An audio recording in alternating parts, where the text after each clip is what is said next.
Execution permission ಕೊಟ್ಟಿದ್ದಾರೆ sir. ನೋಡಪ್ಪ, ನಾನು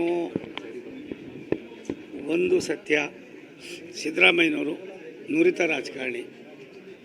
ಕೆಲವಾರು ಸಂದರ್ಭದಲ್ಲಿ ಕಾನೂನಿಗಿನ್ನ ನಾವು ಯಾರೂ ಇದಲ್ಲ, ಕಾನೂನು ಅದ್ರ ಕೆಲಸನ ಅದು ಮಾಡ್ತದೆ. ಅದಕ್ಕೆ ಸಿದ್ದರಾಮಯ್ಯ ಸಾಹೇಬರು ಕೂಡ ಅವ್ರೇನು ಮಾಡೋಕ್ಕೂ ಮಾಡ್ತಾರೆ. ಒಂದು ಸತ್ಯ, ಕಾನೂನಿಗಿನ್ನ ನಾವ್ಯಾರೂ ದೊಡ್ಡವರಲ್ಲ.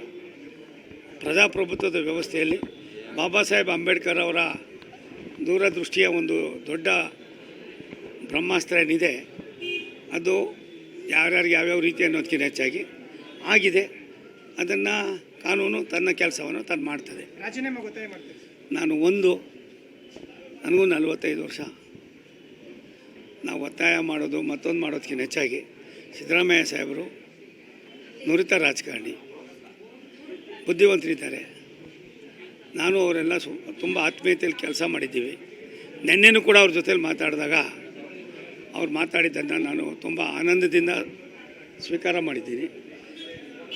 ಬಾಕಿದ್ದೆಲ್ಲ ಕಾನೂನು ನೋಡ್ತದೆ, ಕಾನೂನು ಏನಾಯ್ತದೆ ಅದು ಆಯ್ತು. ಸರ್, ಈಗ ನಿಮಗೆ ಅವ್ರು ನಿಮ್ಮ ಜೊತೆ ಸ್ನೇಹ ಕೂಡ ಇತ್ತು, ಅವ್ರು ಈ ಥರ ಮಾಡಿರ್ಬೋದು, ತಪ್ಪಾಗಿದೆ ಅವ್ರ ಕಡೆಯಿಂದ ಅಂತ ಅನ್ಸುತ್ತದ?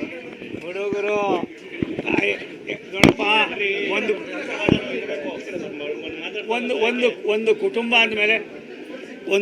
ಅಂದಮೇಲೆ 5 ಬೆರಳು ಒಂದೇ ಸಮ ಇದೆಯಾ? ಒಂದೊಂದು ಸಾರಿ ಆಯ್ತವೆ.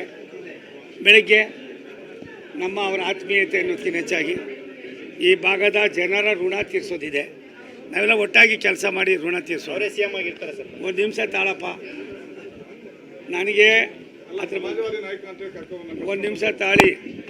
ನಾನು ಒಂದು ಹೇಳ್ತೀನಿ, ಆ ತೀರ್ಮಾನವನ್ನು ಕಾಂಗ್ರೆಸ್ ಪಾರ್ಟಿ ಮಾಡ್ತದೆ, ನಾವ್ಯಾರು ಹೇಳೋಕ್ಕೆ.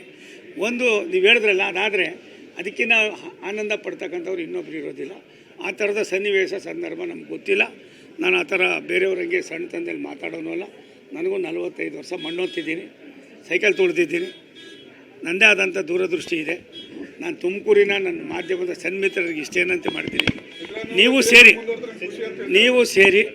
ನೀವು ಸೇರಿ ಈ ಜಿಲ್ಲೆಯ ಅಭಿವೃದ್ಧಿಯಲ್ಲಿ ನಾವೆಲ್ಲ ಕಂಕಣ ಬದ್ಧರಾಗೋಣ. ಸರ್, 5 ವರ್ಷ ಕಂಪ್ಲೀಟ್ ಮಾಡಲಿ ಅಂತ ನಾವು. ಒಂದು ನಿಮಿಷ ಅಪ್ಪ, ಕಾನೂನು ತನ್ನ ಕೆಲಸವನ್ನು ತಾನು ಮಾಡ್ತದೆ.